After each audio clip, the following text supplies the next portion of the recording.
स्वागत है हमारा यूट्यूब चैनल में। देखिए आज के इस वीडियो में देखेंगे क्लास 9 का जो आपका झारखंड शैक्षिक अनुसंधान एवं परीक्षण परिषद रांची द्वारा जो आपका जारी किया गया सेकेंड टर्मिनल एग्जामिनेशन 2021-22 का जो आपका मॉडल प्रश्न पत्र देखेंगे, जो आपका सामाजिक विज्ञान यानी सोशल साइंस कराने वाला है।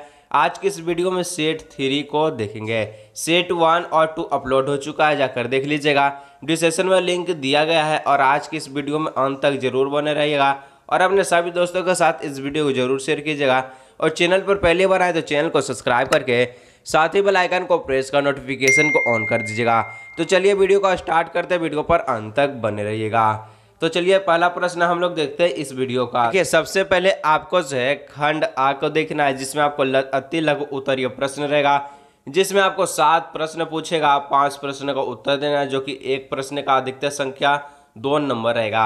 यानी एक प्रश्न को आपको जो 2 नंबर दिया जाएगा, यहाँ से आपको 10 नंबर शॉर्ट में कैसे उठाना है, वेरी शॉर्ट में, तो आज की इस वीडियो में देखेंगे। तो वीडियो पर अंत तक जरूर बने रहिएगा और दोस्तों के साथ इस वीडियो को अधिक से अधिक जरूर शेयर कीजिएगा। तो देखिए आपका जो सेट 3 का जो आपका सोशल साइंस का जो पहला प्रश्न पूछता है कि जो आपका ध्रुवीय शक्तियों में मुख्यतः कौन कौन से देश शामिल थे।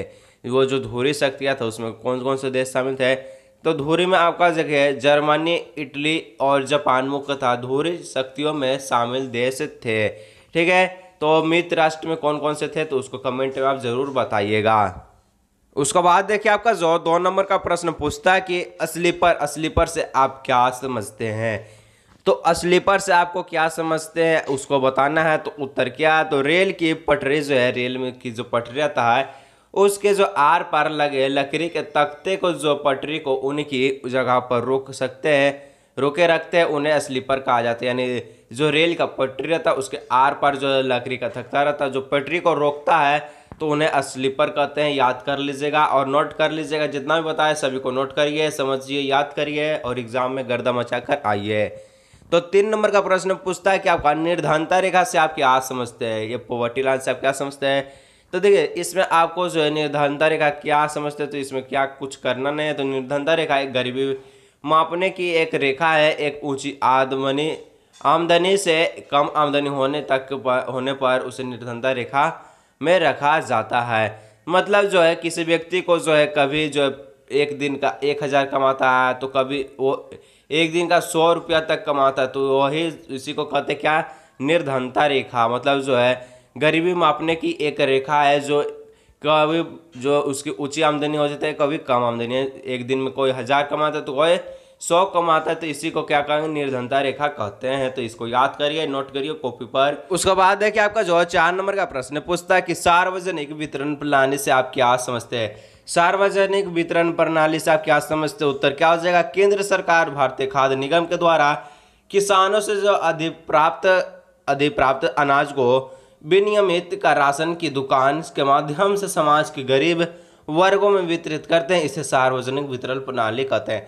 यानी जो है जो अधिप्राप्त मतलब जो किसान से जो अनाज को प्राप्त करते हैं राशन की दुकान के माध्यम से समाज के गरीबों को वितरित करते हैं, और जो सभी के पास जो है बंटवारा करते, यानी जो सभी राशन के द्वारा जो अपने माध्यम से चावल गेहूं के लाते, उसी को क्या कहेंगे, सार्वजनिक वितरण प्रणाली। इसे याद करिए, कॉपी पर नोट करिए। नेक्स्ट प्रश्न की ओर चलते हैं 5 नंबर का प्रश्न में।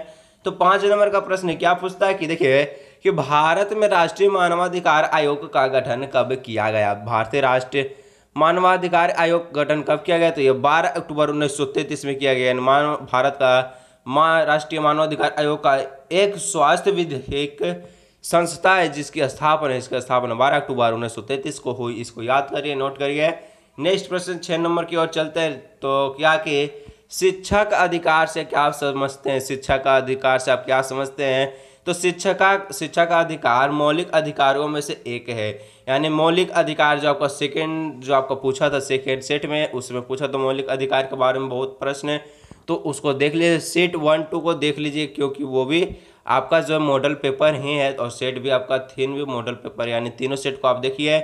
उसके बाद अन्य सब्जेक्ट को भी देखिए। इसके अलावा जो आपका मोस्ट रिव्यू सब्जेक्टिव प्रश्न का वीडियो अपलोड हो चुका है, और सभी का वीडियो का लिंक जो आपका डिस्क्रिप्शन में मिल जाएगा, तो सभी को देखिए। तो उत्तर क्या हो जाएगा, शिक्षा का अधिकार मौलिक अधिकार में से एक है। आपका जो है 6 से लेकर 14 साल की उम्र के हर एक बच्चे को मुक्त और अनिवार्य शिक्षा का अधिकार है, सरकारी स्कूल सभी बच्चों को मुफ्त शिक्षा उपलब्ध कराएंगे। एक प्रकार से इसको कह सकते हैं सर्व शिक्षा अभियान कब चलाई गई, कितने वर्ष के बच्चों तक के चलाई गई, तो 6 से 14 वर्ष के जो इतना भी बच्चा है सभी को जो सर्व शिक्षा जो मुफ्त मतलब जो है आपको फ्री में शिक्षा जो है प्राप्त होता ही है, इसमें बताया गया। इसको नोट करिए। बढ़ते हम लोग 7 नंबर की तरफ। 7 नंबर में क्या पूछता है कि मानसून में जो विराम से आप क्या समझते हैं।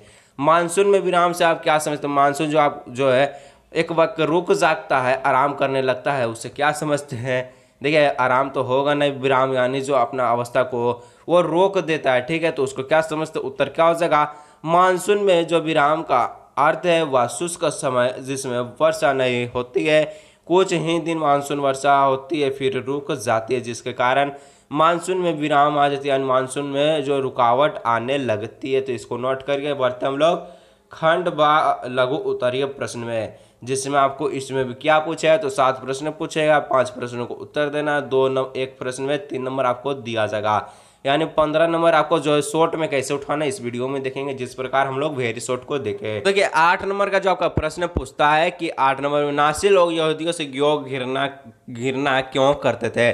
तो जो नासी लोग थे यह द्वारा यहूदियों से घृणा जो करने का निम्न वजह थी। पॉइंट वाइज दिया तो पॉइंट वाइज समझिए, लिखिए, याद करिए। नासी विचारधारा के अनुसार नस्ल श्रेष्ठता के आधार पर यहूदियों विश्व की सबसे निम्न स्तर नस्ल है तथा जर्मनी की सभी समस्याओं का मूल कारण जो यहूदिया ही है।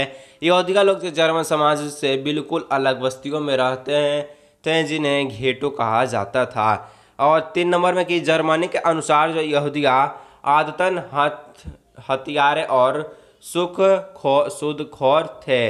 देखिए इस आपका 4 पॉइंट हो जाए, इसको 5 ने लिखिए। 4 पॉइंट में क्या लिखना कि यहूदिया लोग जो मुख्य रूप से व्यापार और धन उधार देने के जो है धंधा करते थे, यही जो यहूदियों से घृणा के कारण था, ठीक है, द्वारा। तो उसके बाद है 9 नंबर में कि औपनिवेशिक काल में जो व्यावसायिक खेती क्यों विस्तार हुआ, 2 कारण बताइए। 2 कारण बताने जिसके कारण, तो पहला देखिए पहले समझेंगे हम लोग उस काल को जब अंग्रेज ने यहाँ अपना शासन जो किया उसे औपनिवेशिक काल कहते। औपनिवेशिक काल क्या कहते हैं, तो जब अंग्रेज ने शासन किया था, ठीक है। तो इस काल में खेती का खूब विस्तार हुआ जिसका मुख्य कारण इससे है, इस प्रकार है। तो 2 मुख्य कारण पूछा तो 2 ही को आंसर हम लोग लिखेंगे। तो पहला आपका हो जाएगा कि अंग्रेजों ने जो व्यावसायिक फसलों जैसे पटसन, गन्ना, गेहूं और कपास का खूब विस्तार किया, क्योंकि इनकी खेती अधिक आय प्राप्त होने की संभावना रहती है। मतलब ये जो अंग्रेज इस सब फसलों पर जो है अपना जो विस्तार खूब इसलिए करा कि जिसके कारण जो इसके जो पटसन हो गया, गन्ना, गेहूं और कपास में जो आपका खेती के अधिक से जो आपको पैसा बहुत ज़्यादा मिलता था, इसलिए सबसे पहले इसका पॉइंट हो जाएगा। 2 नंबर में क्या है कि देखिए इंग्लैंड के कारखानों को कच्चा माल चाहिए था, इसलिए भी इस व्यावसायिक फसलों की पैदावार को बढ़ाया दिया गया। मतलब जो इंग्लैंड को कारखानों को कच्चा माल चाहना था, इसी का प्रकार जो पटसन गेहूं हो गया, उसलिए ये जो फसलों था जो आपका उसको मैं जो वो बढ़ावा दिया, नहीं उसको और जो उपजाने की जो कोशिश में लग गया। 10 नंबर का प्रश्न पूछता है कि शहरी क्षेत्रों की अपेक्षा ग्रामीण क्षेत्रों में कैलोरी की आवश्यकता अधिक क्यों है। ये क्वेश्चन रिपीट हुआ है तो इसको देख लीजिएगा, ठीक है। तो पहला मतलब उत्तर क्या कि जो क्योंकि जो आपका ग्रामीण क्षेत्रों में रहने वाले लोग शहरी क्षेत्रों की अपेक्षा जो अधिक जो शारीरिक कार्य करते थे, इसलिए ग्रामीण क्षेत्रों में कैलोरी आवश्यकता शहरी क्षेत्रों की तुलना में अधिक है, यही कारण था। इसको नोट। 11 नंबर का प्रश्न पूछता है कि किसी आपदा के दौरान खाद्य सुरक्षा कैसे प्रभावित होती है। देखिए किसी भी आपदा के दौरान खाद्य सुरक्षा निम्नलिखित प्रकार से जो है प्रभावित होती है। पहला प्रकार क्या है कि देखिए प्राकृतिक आपदा जैसे सूखा और बाढ़ के कारण खाद्यान्न के कुल उत्पादन में गिरावट आती है। मतलब जो आपका कभी जो आपका बाढ़ और सूखा के कारण जो आपका जितना भी खाद्य जो है खाद्यान्न में रखा हुआ अनाज को उसमें गिरावट आने लगती है। दूसरा कि खाद की कमी के कारण मूल्य जो बढ़ जाते हैं और कुछ लोग ऊंचे मूल्य पर खाद्य पदार्थ को नहीं खरीद पाते हैं। मतलब जो अगर खाद में किसी भी फसल को अगर नष्ट होता तो उसकी जो मूल्य है वो बढ़ जाती है और उस मूल्य को बढ़ने के कारण जो गरीब लोग उसे खरीद नहीं पाते हैं, यही जो इसमें दूसरा कारण बताया है। और तीसरा जो आपका है कि देखिए व्यापक भूमि भुखमरी से अकाल की स्थिति बन सकती है जो हजारों लोगों की मौत के कारण हो सकती है। अगर खाद्य सुरक्षा में किसी भी अनाज को जो है क्षति पहुंचता है यानी जो ग्रस्त हो जाता है, जिसके कारण जो है लोग भूखमरी का जो है शिकार हो जाते हैं, जिस प्रकार एक बार चीन में जो हुआ था और एक आपका जो है बंगाल में हुआ था। उसके बाद देखिए आपको जो चौथा पॉइंट दिया है कि यदि यह आपदा अधिक विस्तृत क्षेत्र में आती है तो लंबे समय तक बने रहते हैं तो भूखमरी की स्थिति पैदा हो सकती है। मतलब जो यह आपदा किसी भी फसल को नष्ट करती है तो उसमें लंबे समय तक यही जो रहता है, जिसके कारण जो है वहाँ के लोगों को भूखमरी का जो मौत का शिकार होना पड़ता है। आपका उसका बाद 12 नंबर का प्रश्न कि लोकतंत्र में चुनाव की आवश्यकता क्यों है। लोकतंत्र जब होता है, मतलब जैसे किसी भी लोकतांत्रिक देश में चुनाव की आवश्यकता किस लिए होती है। जैसे भारत एक लोकतांत्रिक देश है, तो भारत में तो चुनाव होता है, तो किस कारण होता है, किस लिए होता है। उत्तर देखेंगे, उत्तर चुनाव लोकतांत्रिक में चुनाव की आवश्यकता निम्नलिखित कारणों से है। अधिकांश लोकतांत्रिक शासन व्यवस्था में लोग जो है अपने प्रतिनिधि के माध्यम से शासन करते हैं। बिना चुनाव के हम किसी भी लोकतंत्र की कल्पना नहीं कर सकते हैं। बात सही है। लोकतंत्र की बहाली के चुनाव की आवश्यकता होती है। चुनाव के माध्यम से हम किसी प्रकार को बदल सकते हैं, किसी भी सरकार को बदल सकते हैं। चुनाव में हमें सही और मनपसंद प्रतिनिधि और सरकार जो है चुन सकते हैं। तो यही जो है लोकतंत्र में चुनने का जो है मुख्य फायदा है और कारण है कि अगर हम अच्छे पार्टी को चुनते हैं जो कि हमारा अच्छा सरकार है, तो आगे चलकर हम लोग का अच्छा जो है भविष्य बनेगा। जो है अगर रोड खराब है तो रोड बनाए, अगर ऐसे सरकार जो है जिसमें ये सब कमियां हैं तो उसको हम लोग बदल भी सकते हैं। तो लोकतांत्रिक सरकार में यही जो है अपनाया जाता है, जिसको चुनाव की आवश्यकता इसलिए ही पड़ती है। तो इसको याद करिए, समझिए, नोट करिए कॉपी पर। और बढ़ते हम लोग प्रश्न की और का जो आपका जो प्रश्न है कि मानवाधिकार से आप क्या समझते हैं। मानवाधिकार है उससे आप क्या समझते हैं। उत्तर देखेंगे। मानवाधिकार से जो है तात्पर्य उन सभी अधिकारों से जो व्यक्ति के जीवन, स्वतंत्रता, समानता एवं प्रतिष्ठा से जुड़े हैं। यह अधिकार भारतीय संविधान के द्वारा प्रत्येक नागरिक को दी गई है। इन अधिकारों में जो प्रदूषण मुक्त वातावरण में जीने का अधिकार, अभिरक्षा में यातना पूर्ण और अपमानजनक व्यवहार न होने से संबंधित अधिकार, महिलाओं के साथ जो प्रतिष्ठा पूर्ण व्यवहार के अधिकार जो शामिल है, इसी को क्या कहते हैं तो मानवाधिकार कहते हैं। जिसमें स्वतंत्रता, समानता, प्रतिष्ठा से ये जो आपका जो जुड़ा होता है ये आपका भारतीय संविधान। तो इसको याद करिए, नोट करिए। और बढ़ते हम लोग नेक्स्ट प्रश्न 14 नंबर की और। तो 14 नंबर प्रश्न में क्या पूछता है,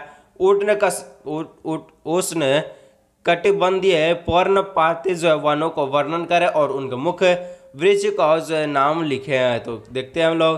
तो ये वन जो प्रायद्वीपीय में अधिक वर्षा वाले भागों में और उत्तर प्रदेश से व्यावहारिक मैदानी भागों में पाए जाते हैं। किस प्रकार का वन, उष्ण कटिबंध पर्वतीय वन जो है आपको इस क्षेत्र में पाए जाते हैं।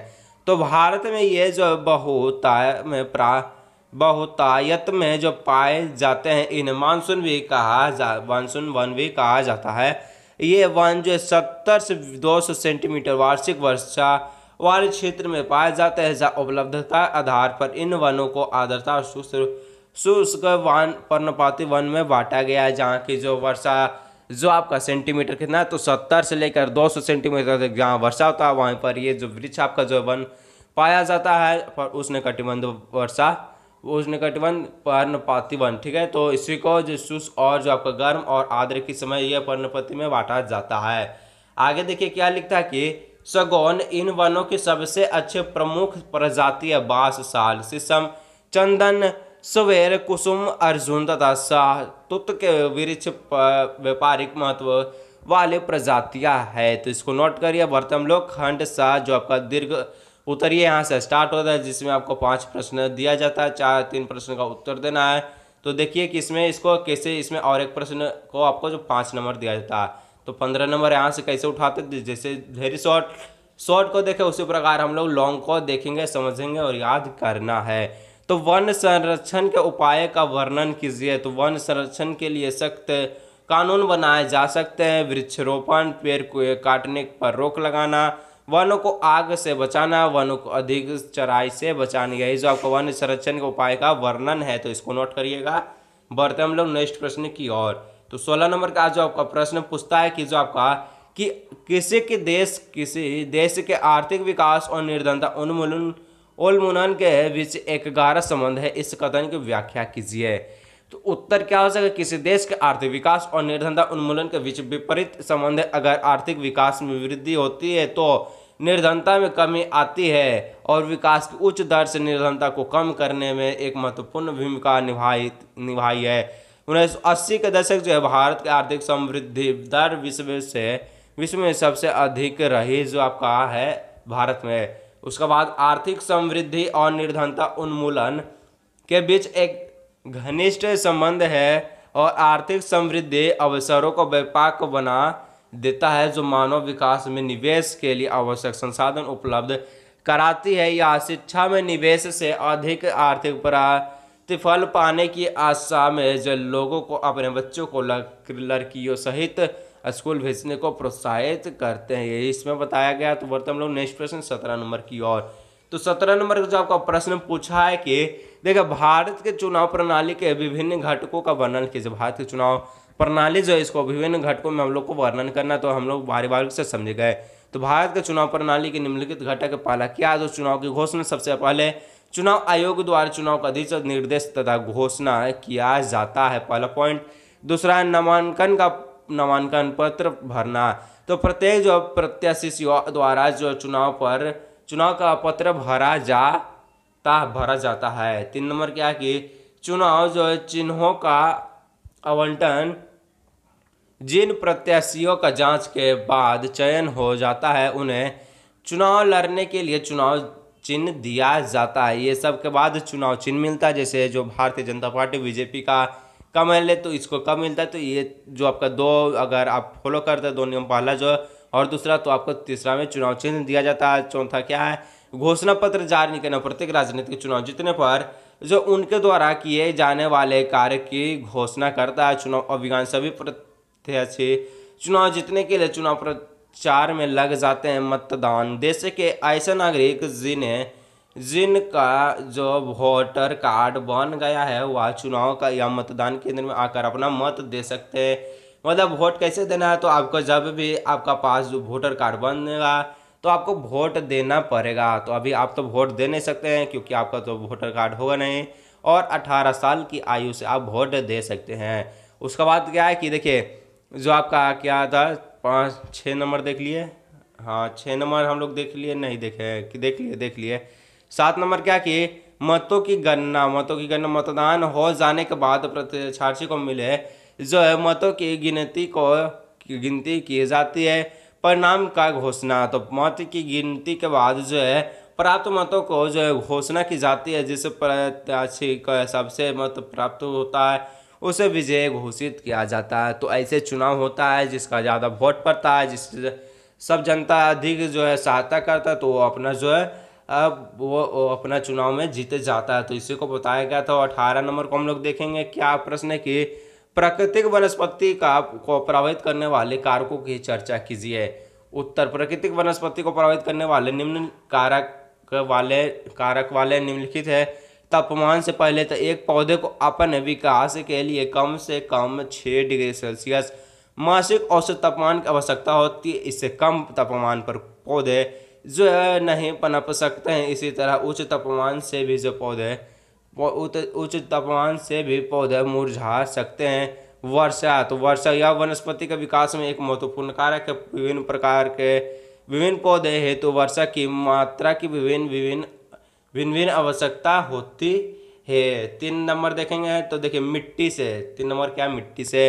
तो मिट्टी का प्रकार हुआ उसके अपनी जो पृथक विशेषता का भी वनस्पति पर पर्याप्त प्रभाव पड़ता है। भारत में बांगर मिट्टी के क्षेत्रों की वनस्पति खादर मिट्टी के क्षेत्र की वनस्पति से भिन्न होती है। तो धारतीय रूप भी वनस्पति को प्रभावित करता है। और 5 है सूर्य का प्रकाश। तो सूर्य का प्रकाश पौधों की वृद्धि एवं अत्यंत महत्वपूर्ण भूमिका निभाता प्रकाश संश्लेषण की प्रक्रिया है। तो यह आवश्यक है। यही 5 पॉइंट आपका बताया गया। 19 नंबर का प्रश्न क्या पूछा कि भारत के जो है मानचित्र पर, भारत के मानचित्र पर निम्नलिखित नेशनल पार्क को चिन्हित करें। पहला है सिमलीपाल, मानस और काजीरंगा। तो देखिए आपका जो ये मानचित्र से जितना भी प्रश्न आया है सीट 1, 2, 3, इसका एक नेक्स्ट वीडियो बनेगा, मतलब इसका एक अलग वीडियो बनेगा जिसमें सिर्फ भारत के मानचित्र से आपका प्रश्न रहेगा। तो ये प्रश्न को जो आपका 19 नंबर का आपका जो सोशल साइंस का तीसरा सेट है 19 नंबर का प्रश्न जो मानचित्र से संबंधित है, तो ये प्रश्न का भी सॉल्व हम लोग जो है नेक्स्ट वीडियो में देखेंगे। तो इसलिए चैनल को आप सब्सक्राइब कर दीजिए, दोस्तों के साथ इस वीडियो जरूर शेयर कीजिएगा। और देखिए अगर आपको जो है किसी भी सब्जेक्ट में किसी भी आपको इस वीडियो के किसी भी प्रश्न में दिक्कत होता है तो कमेंट में ज़रूर बताइए, क्योंकि मैं उसका अलग से वीडियो बनाने के लिए तैयार हूँ। तो कमेंट में बोलिए कैसा लगता है और कैसे आपको समझ में आता है, नहीं समझ में आता है तो कमेंट में बताइए। और चलते मिलते हैं अगले नेक्स्ट वीडियो में।